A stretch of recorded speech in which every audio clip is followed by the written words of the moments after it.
بسم اللہ الرحمن الرحیم۔ فصل نمبر 16 توابع۔ واضح ہو کہ جب جملے میں دو اسم ایک جگہ جمع ہو اور دوسرے اسم کا اعراب ایک ہی جہت سے پہلے کے موافق ہو، یعنی دوسرے کا اعراب بھی پہلے جیسا ہی ہو، تو پہلے اسم کو متبوع اور دوسرے کو تابع کہتے ہیں، کیونکہ وہ اعراب میں اس کے تابع ہیں۔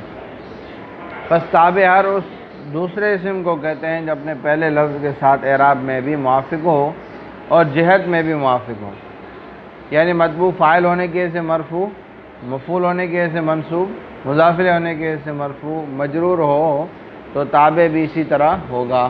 بات آئی سمجھ میں؟ تابع کی 5 قسمیں ہیں: صفت، تاکید، بدل، عطف بحرف عطف، عطف بحرف عطف بیان۔ صفت وہ تابع ہے جو متبوع کی اچھی یا بری حالت کو ظاہر کرے، جیسے جاءنی رجل عالم۔ اس مثال میں عالم نے رجل متبوع کی علمی حالت کو ظاہر کیا، یا متبوع کے متعلق کی حالت کو ظاہر کرے، جیسے جاءنی رجل ابو عالم ابوہ، آیا میرے پاس ایسا آدمی کہ جس کا ابو عالم۔ اس میں عالم نے ابو کی علمی حالت کو ظاہر کیا ہے جو رجل متبوع کا متعلق ہے۔ بات آئی سمجھ میں؟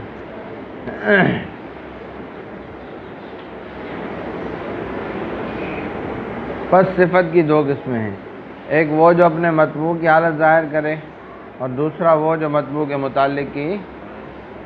آئی بات سمجھ میں؟ ایک وہ کیا ہے، اس کو کہتے ہیں صفت بحال نفسی، اور دوسرا کیا، صفت بحال متعلقی۔ صفت کی پہلی قسم 10 چیزوں میں متبوع کے موافق ہوتی ہے: تعریف، تنکیر، یعنی موصوف معرفہ ہوگا یا نکرہ ہوگا تو صفت بھی اس طرح معرفہ ہوگی تو یا نکرہ ہو، تذکیر، تانیث، افراد، تثنیہ، جمع، رفع، نصب، جر۔ بات آئی سمجھ میں؟ جیسے عندی رجل عالم، میرے پاس ایک آدمی عالم ہے۔ آئی بات سمجھ میں؟ تو یہ دونوں واحد اور نکرہ ہیں۔ بات آئی سمجھ میں؟ اور رفع نصب جر میں بھی تابع ہیں۔ رجلان عالمان، رجال عالمون، امرأۃ عالمۃ، امرأتان عالمتان، نسوۃ عالمات۔ بات آئی سمجھ میں؟ دوسری قسم 5 چیزوں میں متبوع کے موافق ہوتی ہے: تعریف، تنکیر، رفع نصب جر، معرفہ نکرہ ہونے میں موافق ہوتی ہے۔ رفع نصب جر تو ویسے ہی کیا ہے، تابع کی خصوصیت ہے کہ وہی اعراب آئے گا جو متبوع پر ہوتا ہے۔ بات آئی سمجھ میں؟ جیسے جاءتنی امرأۃ عالم ابنہا، کہ آئی میرے پاس ایسی عورت کہ عالم ہے اس کا بیٹا۔ آئی بات سمجھ؟ اب امرأۃ مؤنث ہے، عالم کیا ہے، مذکر ہے، تذکیر تانیث میں موافقت ضروری نہیں ہے، ٹھیک ہے، لیکن وہ بھی نکرہ ہے، وہ بھی نکرہ ہے، اس طرح اعراب میں بھی کیا ہے، موافقت ہے۔ اس مثال میں عالم اور امرأۃ کا اعراب تو ایک ہے، مگر چونکہ عالم سے ابنہا کی حالت ظاہر ہوتی ہے اس لیے عالم مذکر لایا گیا۔ بات آئی سمجھ میں؟ سمجھ رہے ہو نہیں؟ ہاں، یا صرف یہ منڈی دل لیں۔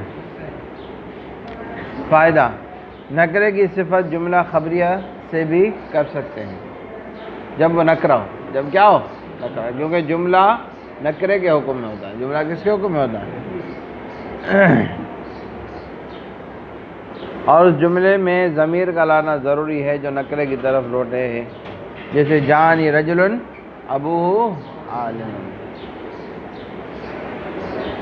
ترکیب: جا فعل، نون وقایہ یا ضمیر مفعول بھی، ٹھیک ہے نا، رجل موصوف، عالم صفت ہے نا، موصوف صفت مل کر فاعل ہوا جا فعل کا، فعل اپنے فاعل اور مفعول بھی سے مل کر جملہ فعلیہ خبریہ۔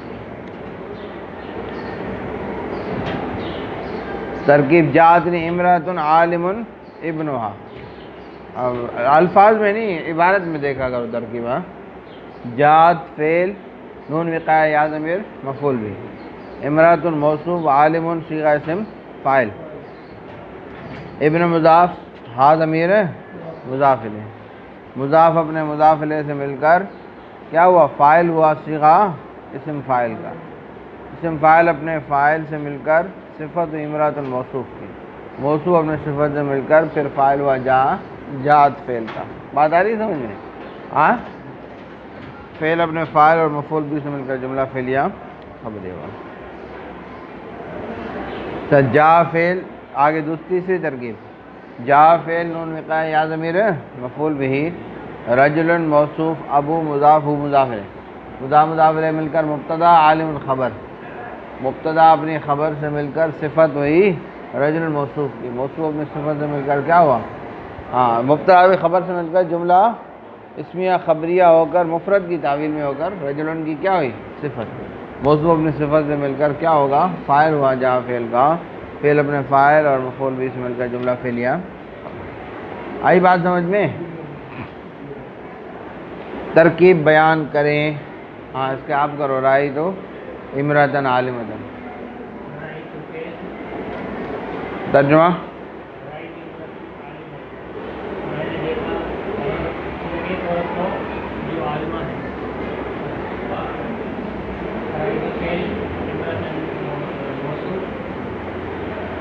رائی جو فعل دیکھا میں نے